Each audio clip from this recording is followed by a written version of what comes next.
My name is Anna Christina, and for as long as I can remember, I have believed in the sacredness of marriage. It wasn't just a belief. It was a foundation, a truth as absolute as the air I breathed.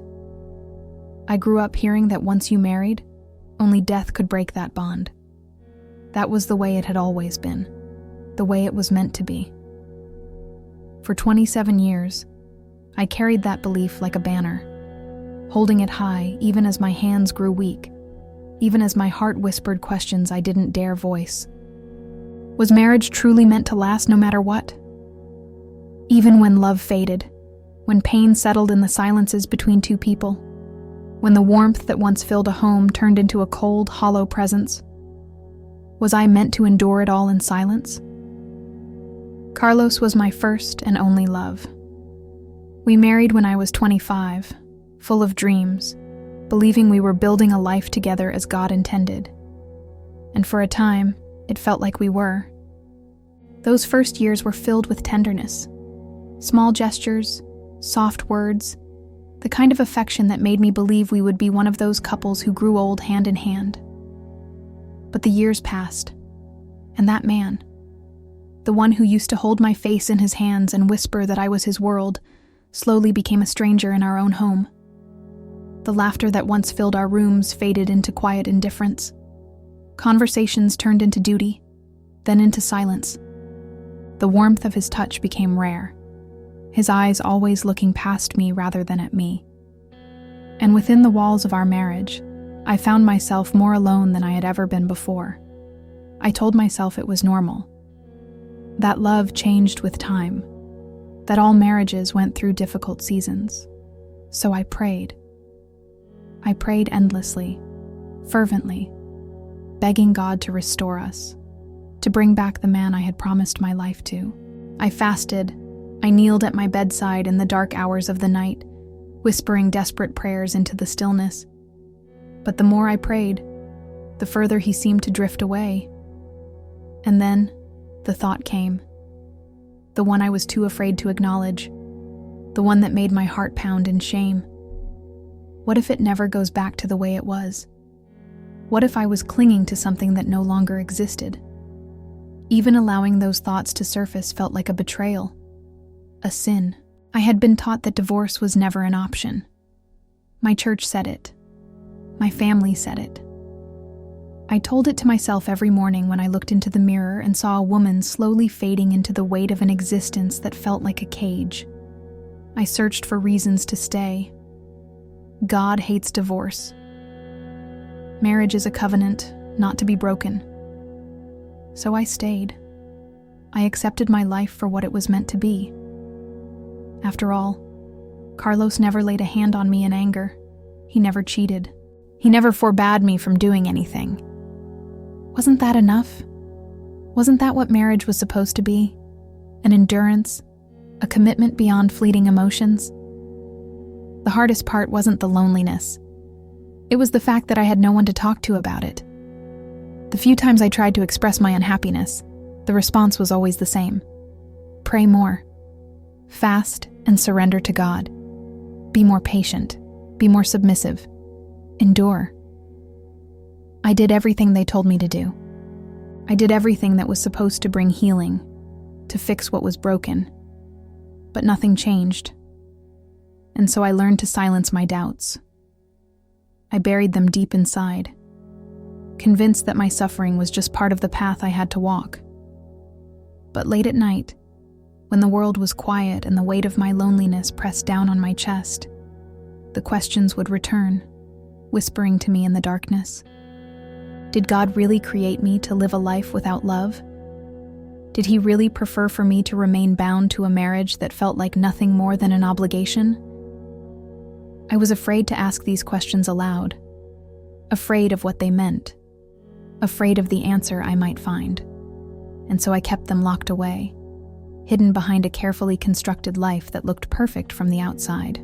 If you have ever felt trapped in silence, if you have ever carried questions too heavy to speak, know that you are not alone. We were never meant to walk this path in isolation. That is why I invite you to be part of our community. to find a space where your voice is heard, where your heart matters. If this story resonates with you, take a moment to like this video and subscribe. We are not just strangers watching from afar. We are a family, standing together in faith and truth. For years, I believed I had accepted my fate, that this was simply the life I was meant to live. And then, one ordinary day, something happened. Something that would shatter everything I thought I knew.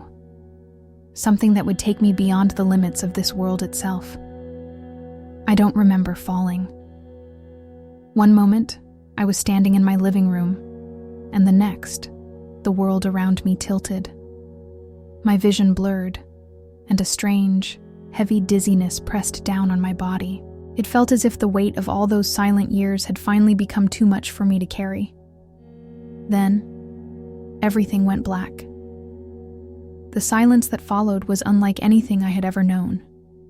It wasn't just the absence of sound. It was an emptiness, vast and infinite, swallowing every trace of the world I once knew.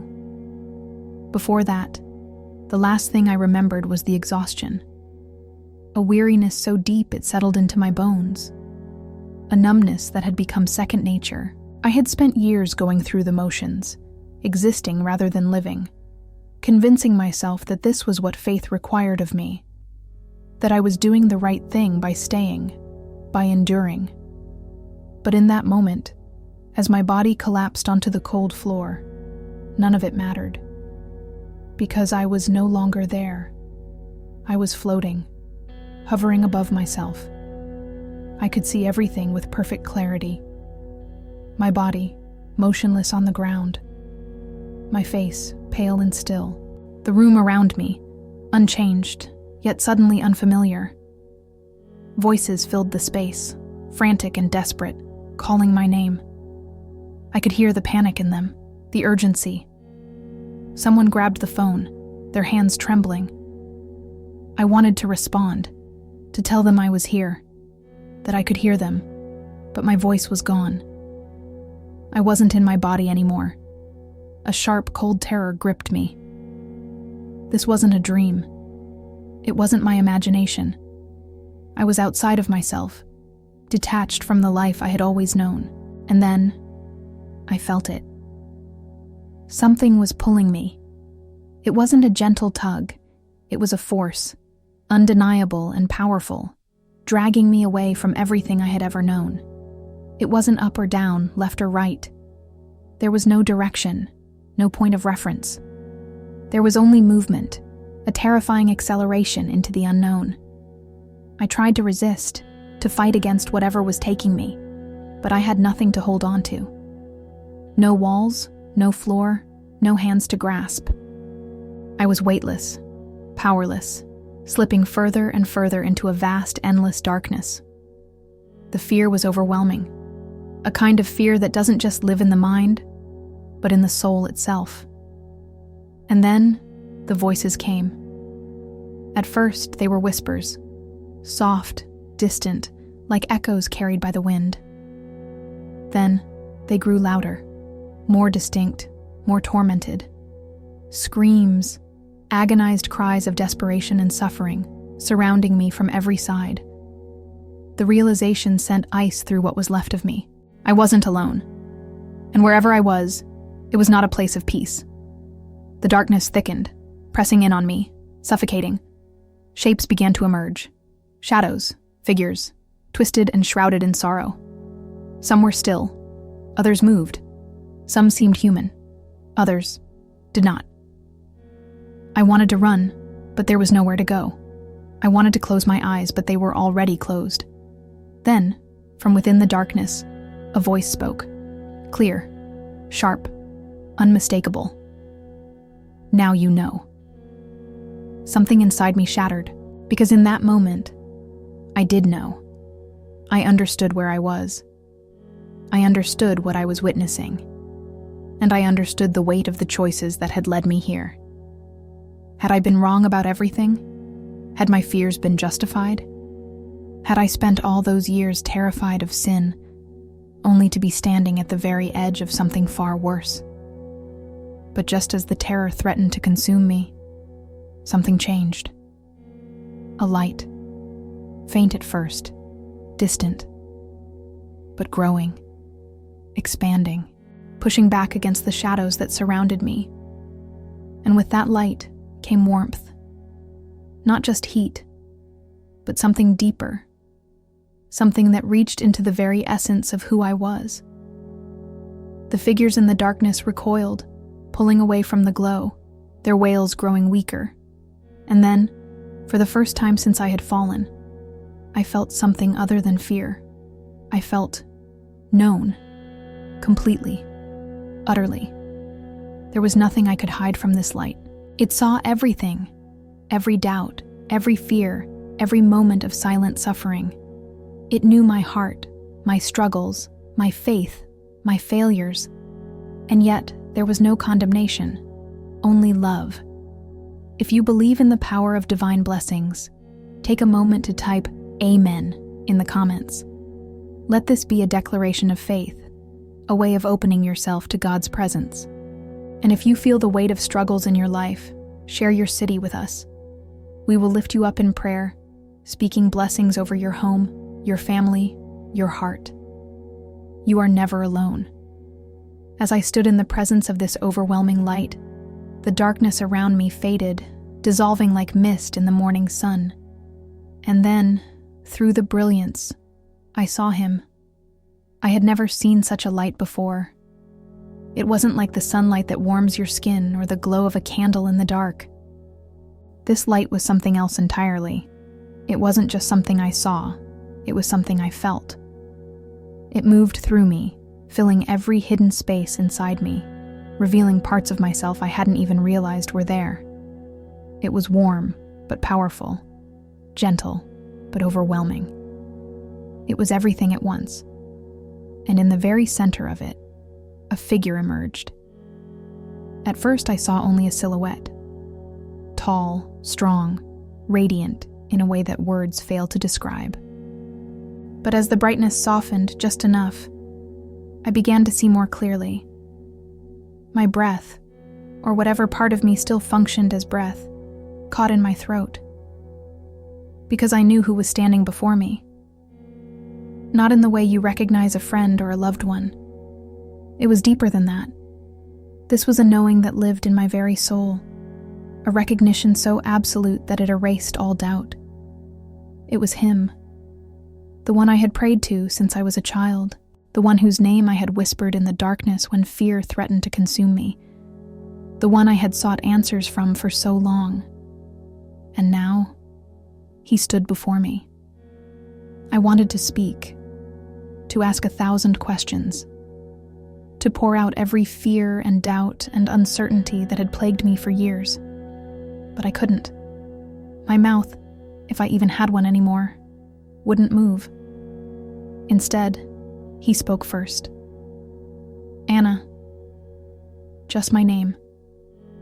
But the way he said it, it was as if the universe itself had paused to listen. There was no judgment in his voice, no anger, no disappointment, only knowing, only love. Tears filled my eyes, though I wasn't sure if I still had eyes to cry with. I wanted to fall to my knees, to bow, to do something, but I couldn't move. I could only listen. "You are afraid," he said. A shiver ran through me, though there was no cold here, because it was true. I was afraid. Afraid of the unknown. Afraid of what this moment meant. Afraid that I had spent my entire life believing one thing, only to learn that I had misunderstood it all. Afraid of being wrong. He knew. He had always known. And somehow, that didn't terrify me. Instead, it soothed me. Because if he knew everything, every thought, every fear, every silent prayer, then he also knew my heart. He had seen the nights I spent crying alone in my bed, pleading for an answer that never seemed to come. He had watched as I stayed in a marriage that felt like a cage, convinced that leaving would mean losing his love. He had seen the weight I carried, the fear that bound me. and he had never turned away. I felt something shift inside me. The fear wasn't gone, but it was changing. It was unraveling, loosening its grip. And then, the light around us began to move. At first, I thought it was just shifting, flowing like waves in the ocean.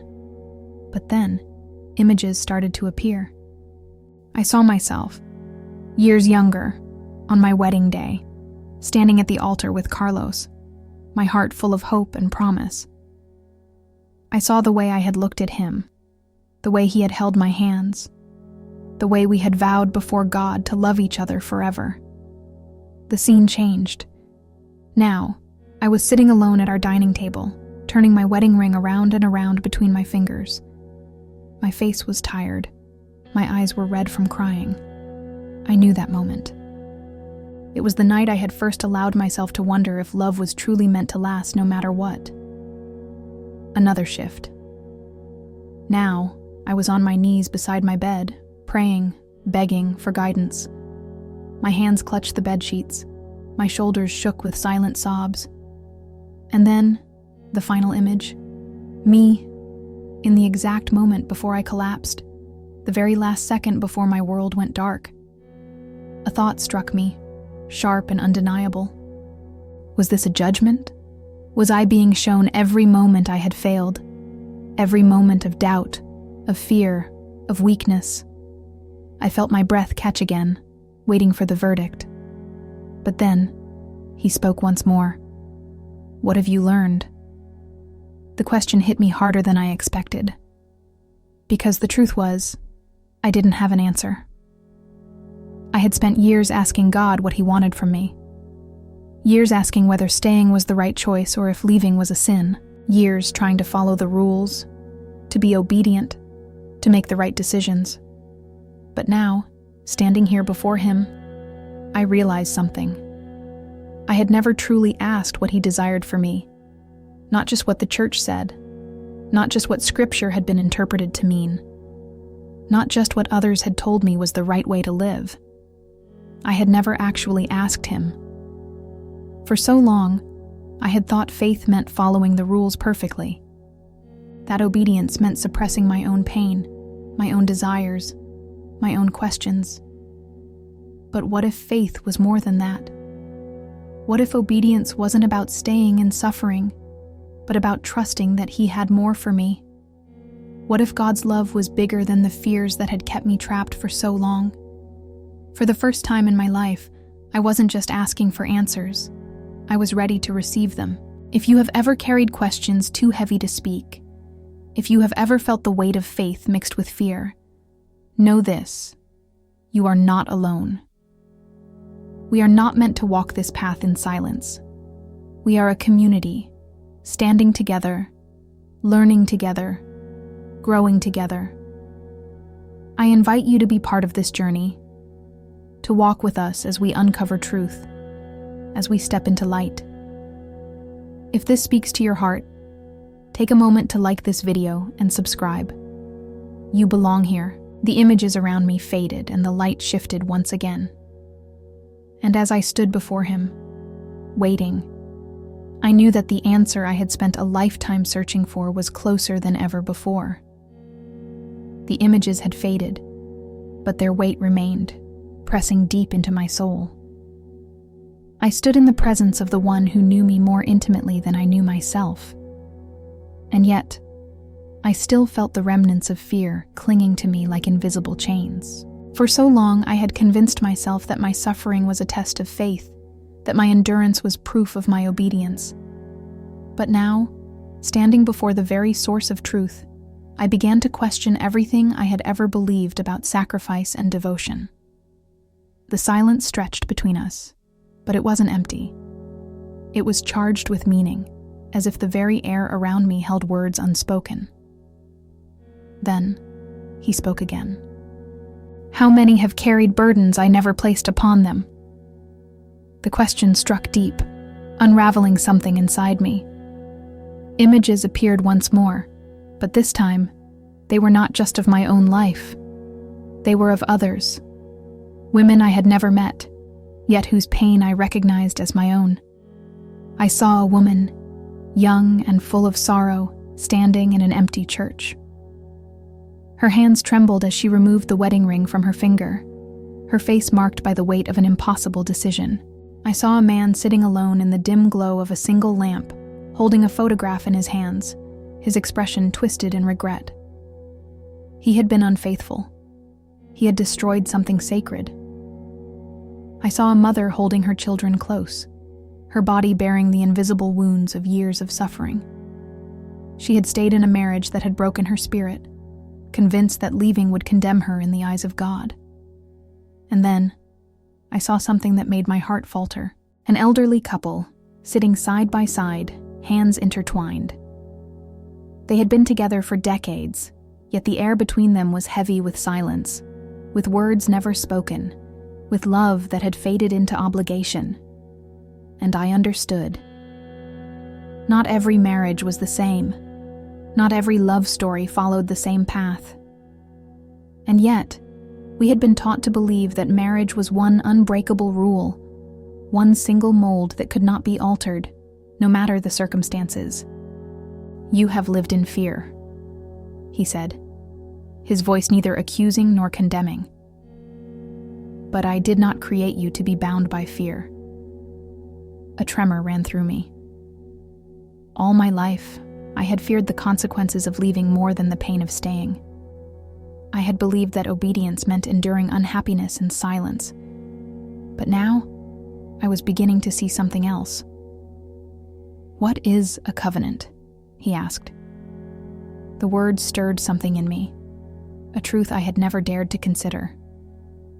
"A covenant is a vow," I whispered. "A promise. And what is the foundation of a true covenant?" I hesitated.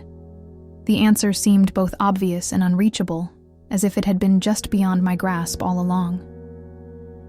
"Love," I said uncertainly. The light around me pulsed gently, as if in acknowledgement. "I created marriage as a reflection of my love," he said. "But love is not chains. Love is not fear. Love does not imprison. It sets free." Tears slipped down my face. I had spent years believing that leaving would be the ultimate betrayal of God's will. But what if staying in a love that no longer existed was the true betrayal? What if I had misunderstood what He had wanted for me all along? "How many wear rings on their fingers but have already broken their vows in their hearts?" he continued. "How many stay together in body but are strangers in spirit? How many endure, not because of love, but because of fear?" My breath caught. For years I had told myself that as long as Carlos and I were still together, we had honored our vows. But had we? If love had faded, if the bond had withered, if we were merely two souls walking side by side without truly being one, was that still the covenant God had intended? "I did not create marriage to be a prison," he said, his voice gentle but firm. "I created it to be a living covenant, a reflection of my love for you." The light around me shifted again, but this time I felt something else. Something breaking. Not physically, not visibly, but deep inside me. The fear that had kept me bound for so long, the fear of sin, the fear of judgment, the fear of making the wrong choice was loosening its grip. I had lived believing that my suffering had meaning, that enduring unhappiness was an act of faith. But what if faith wasn't about enduring suffering at all? What if faith was about trusting that God had something more for me? My heart pounded.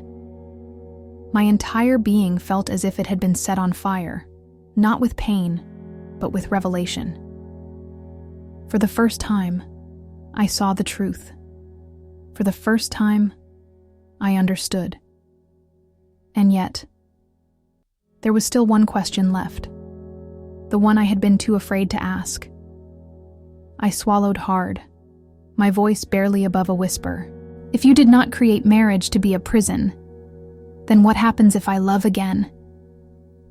The world around me seemed to pause, the silence stretching between us like a held breath. And in that silence I knew my answer was coming. The silence after my question was not empty. It was heavy with meaning, filled with something unseen yet undeniable. I stood there, waiting, knowing that whatever came next would change everything. And then, he spoke. "Do you trust me?" The words settled deep into my soul, stirring something within me that I had long buried beneath fear and uncertainty. "Yes," I whispered. "But what if I am wrong? What if loving again is a mistake?" He did not answer immediately. Instead, he showed me something. Images flickered before my eyes, stories woven together in light and shadow. I saw a woman, once broken, now standing in the warmth of a new love, her eyes filled with peace, her heart no longer burdened by the past. I saw a man, once filled with regret, now kneeling in prayer with his new wife, their hands joined, their souls aligned in faith. I saw children, growing up in homes where love was real, where marriage was not a silent battle but a living testimony of grace and second chances. And then I saw myself, not in sorrow, not in doubt, but in hope. Hope for a life no longer defined by chains of fear, but by the freedom of truth. "I do not bind you to suffering," he said. "I do not condemn love that is built upon truth. I do not withhold joy from those who walk in my grace." Tears welled in my eyes. For years, I had believed that leaving meant turning my back on God, that choosing to love again would be seen as betrayal in his eyes. But standing here, in the presence of the one who knew my heart better than I ever could, I finally understood. It was never about punishment, was it? I murmured. It was never about rules or suffering. It was always about love. The light pulsed gently, wrapping around me like a warm embrace. "Love is my greatest commandment," he said, "and I have called you to live, not to remain in fear. Go forward in faith, walk in truth, and know that I am with you, always." The world around me began to shift. The brilliant light that had surrounded me began to fade, and for the first time, I felt the weight of my body returning. I was being sent back to my life, back to the choice that now rested fully in my hands. I took a deep breath, my first real breath since the moment I had collapsed. And as my eyes fluttered open, the realization struck me like a tidal wave. I was alive. I was free. And this time, I would not live in fear. This time, I would live in truth. If this message has touched your heart, if you have ever felt the weight of these questions in your soul, know that you are not alone. There is grace, there is love, and there is always a new beginning in him. Now, I invite you to continue this journey. There is something waiting for you, something powerful, something glorious. Just click on the video appearing on your screen now. It holds revelations that may change your life forever. Thank you for being here. May God bless you abundantly. Amen.